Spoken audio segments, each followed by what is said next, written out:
మరోవైపు భద్రతా దళాలు. ముందుకు వెళ్లేందుకు రైతులు, అడ్డుకునేందుకు పోలీసులు.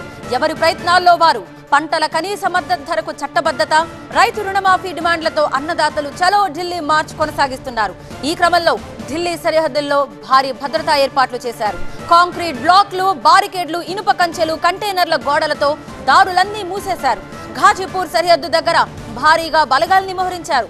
సింఘా, టిక్రీ సరిహద్దుల్ని మూసేశారు. రైతుల మార్చు నేపథ్యంలో ఢిల్లీలోని 9 మెట్రో రైల్వే స్టేషన్లలో గేట్లను కూడా మూసేశారు. ప్రయాణికుల్ని ఇతర గేట్ల గుండా స్టేషన్లలోకి అనుమతించారు. భద్రతా కారణాల దృష్ట్యా ఎర్రకోట దగ్గరకు ఎవ్వరినీ అనుమతించడం లేదు.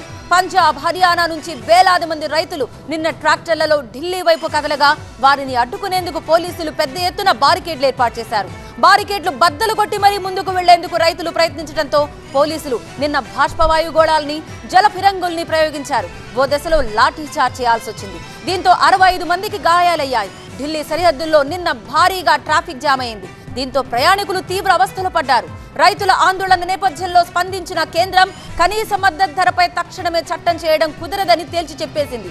దీనిపై రైతు సంఘాలు చర్చకు రావాలని కోరింది. రైతుల్ని కొన్ని శక్తులు రెచ్చగొడుతున్నాయని కేంద్ర మంత్రి అర్జున్ ముండా ఆరోపించారు.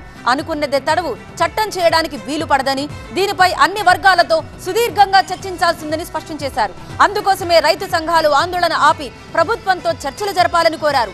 ఈ ఆందోళనలపై ఇప్పటికే కేంద్ర మంత్రులు పీయూష్ గోయల్, అర్జున్ ముండా నేతృత్వంలోని ప్రభుత్వ బృందం, రైతు ప్రతినిధులైన ఎస్కేఎం నేత జగ్జీత్ సింగ్ డాలేవాల్, కిసాన్ మజ్దూర్ సంఘర్ష్ కమిటీ ప్రధాన కార్యదర్శి సర్వన్ సింగ్ పంధేర్ తదితరులతో 2 రోజుల క్రితం చర్చించారు. రైతులు చేసిన డిమాండ్లలో కొన్నిటిని అంగీకరించారు. కనీస మద్దతు ధరపై మాత్రం ఏకాభిప్రాయం కుదరలేదు.